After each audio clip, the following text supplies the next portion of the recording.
Hey friends, today we are taking a look at something a little different. This is the Ares V-Hawk X4. It's a VTOL aircraft and can transform between essentially a quadcopter type mode and a forward flight aircraft mode.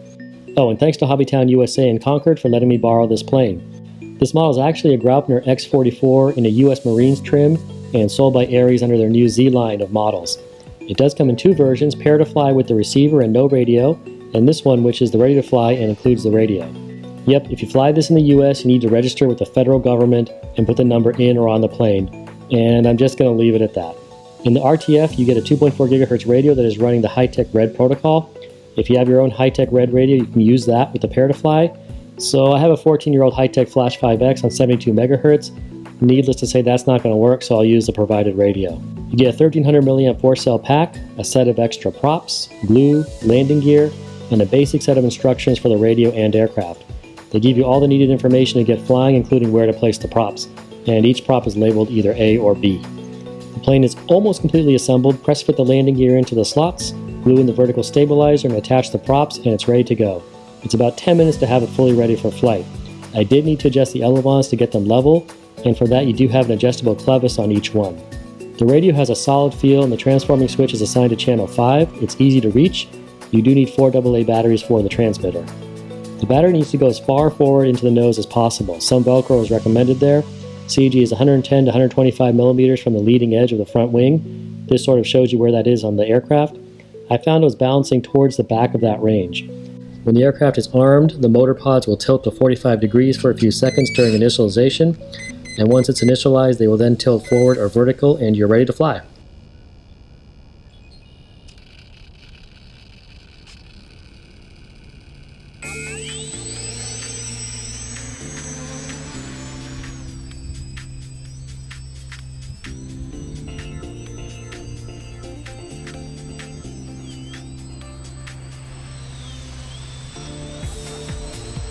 The model has a different feel than most things I've flown. It's stable, but it takes some getting used to as it does respond somewhat differently. The hover mode is described like a quad, but it's not quite the same feel as a quad. It responds a little slower, and for pitch the motor pods actually tilt. Since the plane doesn't tilt up and down like a quad, it takes some getting used to. It just stays level, so you don't have that visual cue of the model at an angle like a quad, and you need to adjust to that. It also tends to drift a bit and you need to correct it, so it's not quite the same feel as a quad that will immediately level and hover in a more crisp and locked-in manner. This requires you to pay a little more attention to what it's doing and plan corrections a little earlier. It's different, but once you get used to it, it is stable and it is easy to control. The 4-cell pack gives you the right level of power. It's not over or underpowered. It feels about right for what the model is.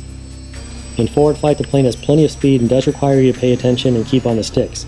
You can get some decent speed despite the undercambered wing. Again, not really designed for a beginner, but not bad once you get used to it.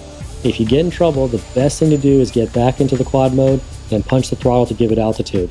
Even though the motor pods move slowly, they will pretty quickly get the plane to ascend. What you don't want to do is back too far off the throttle, lose power, and see it drop. I recommend taking it easy the first few flights, get used to how it responds before pushing it too hard.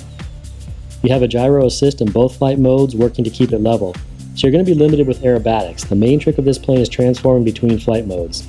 The flight time is right around 5 minutes. The RTF radio does not have a timer, so I would recommend using your phone or some other timer unless you have a really good sense of time. I did not test the LVC on this because I wanted to keep the plane intact. What I really like about this model is it's different from the usual stuff we see, and it's nice to see Graupner or Ares offer something outside of the normal model. The model looks great in the air, no doubt about that.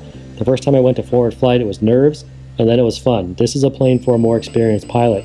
The quad mode requires a little more skill than your typical quad and is not controlled in the same manner, and in the aircraft mode it's pretty fast overall. You need to stay on it and pay attention. It has 4 motors and a good amount of thrust. When you transfer to forward flight, keep your throttle up and it'll be smooth. Same with coming back to hover. It's cool to watch it transform. It does make taking off and landing a lot easier. I feel like it's probably just a little bit tail heavy. If it had come with a 1500 milliamp 4-cell pack with a slight extension of the nose, it would probably solve that and give you a bit more flight time. Still, I think for an RTF 4-motor VTOL, they did a good job with it. The model flies well and it could be an FPV platform, although I would like it to be a bit more stable for that. Hopefully we'll see more models like this and they'll continue to improve on the performance and stability. Thanks for watching guys as always, and I'll see you next time.